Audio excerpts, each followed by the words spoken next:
다음번에 또 몇 명이 나와야 되는 거지 않습니까? 그 다음에 사람들이 생각을 왜 가야 되는 건데? 우리는 행복한가? 늘어나니까? 이런 문제를 묻잖아요. 그래서 제가 생각에 우리 주님께서 공생애를 시작하면서 마가복음에서 제일 중요한 것은 회개하라. 천국이 가까웠다.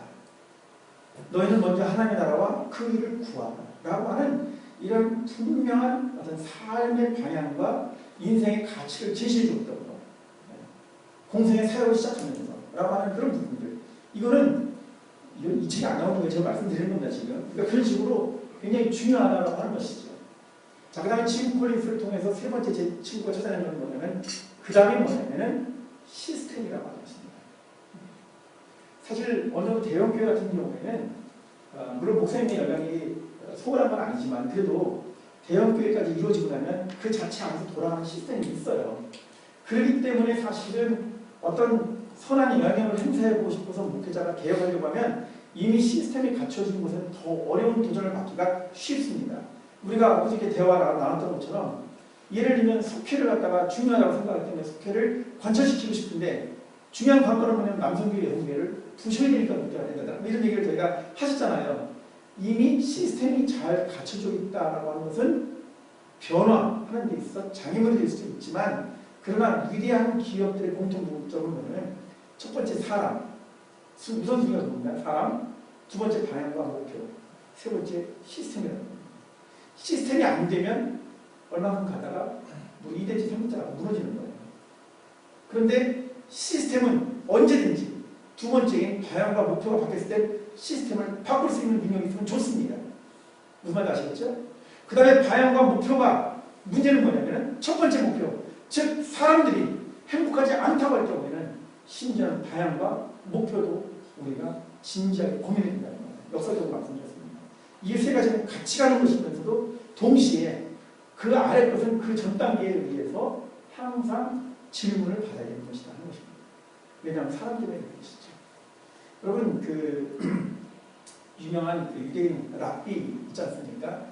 여호수아 아브라함 헤슈엘이라고 하는 그 랍비의 작품이 지금 절판됐는데 옛날에 종로서적에서 이현주 목사님이 번역해서 나왔다가 요즘에는 그 김준호 박사님이 하는 한국 그 기독교 연구소가 다시 그 아브라함 헤슈엘의 책을 다시 완전 새 번역을 해서 지금 한 권씩 한 권씩 나오고 있는데 제가 읽었던 작품 가운데 하나가 안식이라는 책인데 몇 번째 있었는지 잘 모르는데 저는 그 책을 돈이 없어서 신학생짜리 사오지 못했어요. 참고로 감신대 가셔서 그 책도 밑줄거리에 있으면 제가 금방 봅니다. 지금도 돈 없어서 책을 못 삽니다. 그때 그걸 못 산 게 너무너무 후회가 돼서 그걸 10권짜리인데 그걸 가지고 있지 못한데 이제 나오는 것을 제가 2권까지는 구입을 했습니다. 나오겠죠. 여러분 관심까지 한번 그 책을 읽어보십시오. 유대인 납비가 쓴 안식이니까 유대인은 어떻게 안식을 생각합니까? 하는 것에 대해서 상당히 저한테 그 통찰력을 많이 제공해준 책이었기 때문에 소개해드립니다. 예수님의 안식을 소홀히 해주셨을까요? 우리는 종종 너무 지나치게 자의적으로 생각하는 경우가 있습니다. 안식일이 사람을 위해서 있는 것이다라고 하는 예수님의 말씀이 안식일을 무시되는 건 아니라고 하는 것이죠.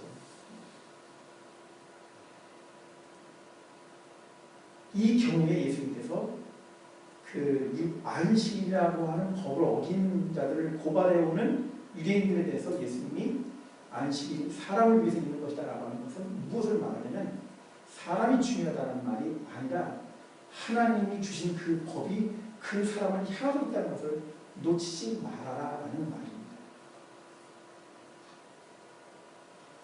종종 또 하나 우리가 놓치는 거 있습니다. 이게 좀 어려운 말을 제가 너무 쉽게 하니까 얼마만큼 이해하실지 잘 모르겠습니다. 복음과 율법이라는 말이 있습니다.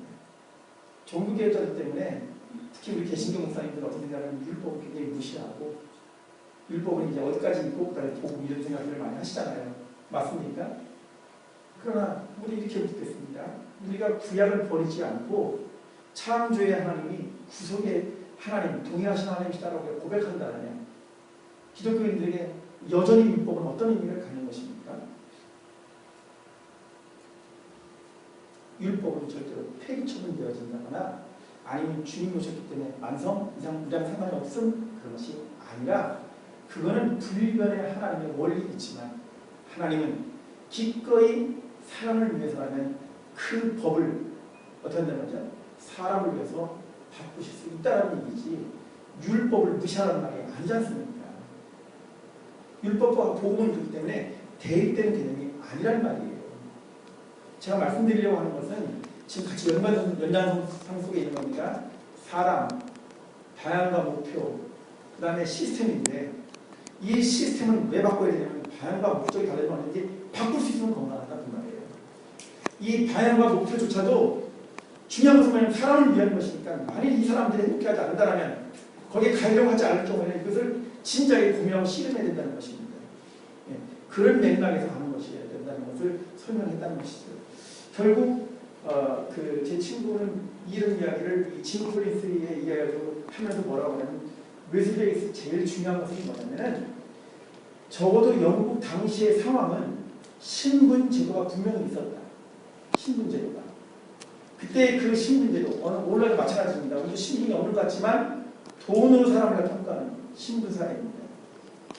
그런 것 속에서 우리가 더 심해져. 일단은 돈은 돈이지만 귀족 계급이 분명히 있고 성직자 계급이 분명히 있고 일반 평민들 그 다음에 일반 평민들 가운데서 상업행위를 통해서 졸지 부자가 됐지만 그러지 못한 사람들 이런 것들이 아주 첨예하게 그 사회를 하나로 만들 수 없는 그런 속에서 웨슬리 목사님은 복음은 모든 사람들에게 동일하게 작동하는 것이다라는 원리를 아주 노골적으로 보여준 케이스라고 하는 것입니다. 그전까지 영국 국교회의 목회자는 뭐였습니까? 주일이면 미리가 딱 정장을 하고 오는 사람들을 환영하고 어서와 잘 지냈어? 주님의 품으로 돌아온 이 회개한 종들을 환영하노라 그렇게 하고 예식을 잘 치러주는 것이 목회자였었습니다. 그런데 그가 직접 찾아가는 목회 이건 물론 웨슬리가 처음 한 거 아닙니다. 역사적으로는 리차드 박스터가 아마 이런 가정상담, 가정방문의 목회는 제일 최초일 것입니다. 그리고 이미 청교도들은 그걸 오랫동안 해왔고요. 그런데 웨슬리 목사님은 그걸 할 적에 이런 가정상담, 가정을 찾아가는 목회를 했더니 교회가 성장했다가 목적이 아니라 그들을 한 영혼 한 영혼이 돌보아야 된다는 사실을 뼈저리게 느꼈고 우리에게 가르쳐준 사람이다. 우리는 그렇게 봐야 된다는 것입니다. 그리고 그들이 많이 못 배운 사람이었다고 해서 그들에게 너희들은 못 배웠으니까 이 정도만 하면 되라고 한 적이 한 번도 없습니다. 웨슬리 목사님의 이 그 야외 설교는 우리가 내용을 알 수가 없습니다. 유감스럽게. 왜 그렇습니까? 원고가 없는 설교이기 때문에. 다만 웨슬리 목사님 쓰는 일기나 전언을 통해서 나는 오늘 어느 지역에서 어떤 복음을 전했다. 그때 사람들이 많이 회심하고 돌아왔다. 이 정도만 알지 정확한 설교의 내용, 원문을 가지지 않습니다. 현재 우리가 수당하고 있는 것은 150편 표준 설교입니다. 몇 년 전에 대한기독교서회에서 7권을 번역돼서 나왔습니다. 번역은 죄송하지만 무리가 있습니다. 하더라도 꼭 읽어보십시오.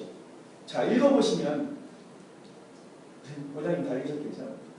읽어보시면 그 설교가 그리 간단한 설교가 아니라는 사실을 알게 됩니다. 상당히 철학적이고 상당히 교훈적인 내용을 담고 있고 상당히 딱딱하고 상당히 체계적입니다. 그 설교를 듣고 의뢰를 받았다면 적어도 당시의 영국인들은 전부 다 옥스퍼드 출신인 것입니다. 죽었다 깨어도 은혜 받기 어려운 설교입니다. 그럼 학자들이 앉아가지고 연구하면서 읽어야 될 내용입니다. 그런데 웨슬리 목사님이 그러면 그런 설교하고 야외 설교할 적에 물론 언어라든지 자연스러운 표현이라든지 이런 건 바꿨겠지만 자기가 표준설교 속에서 했던 분명한 목표 설교를 통해서 사람들이 기독교인의 삶 가운데 초청하려고 하는 내용은 그러면 훼손되겠는가? 저는 그렇다고 생각하지 않습니다. 무슨 말씀드리냐면 이 설교를 듣는 사람들의 수준이 낮아서 마치 옆집 하녀가 듣는 것처럼 쉽게 설명해 준다 하더라도 너는 이것까지 몰라도 돼는 한 번도 안 된다는 겁니다. 그럼에도 불구하고 너도 이거 알아야 된다는 거예요. 그런 점에서 방향과 목표를 놓치셔도 안 되고 다만 그 사람이 이것을 가도록 해주기 위한 것이고 시스템으로 거기에다 맞춰줘야 된다는 것이죠. 우선 그렇게 말씀을 드리고 싶습니다. 이렇게 진도 나가면 진짜 12시 될 것 같죠? 무슨 굉장히 불안해하시는 것 같아요. 재밌습니다. 공부가 뭐 재밌을 때 거짓말하지 마세요. 하여튼 목사님들은 안 그런 걸 끔찍하게 하는데 정말 너무 익숙하신데 좀 그냥 양심적으로 5분만 쉬었다 하죠. 뭐 이런다든지 자연스럽게 하셔야지. 지금 저를 잘 모르셔가지고 지금 긴장이 가시는 분들이 있으신 것 같아요. 저는 관리는 있는데 5분 쉬면 더 좋을 것 같습니다. 그럼 5분만 쉬었다 할까요? 네. 네, 알겠습니다. 5분만.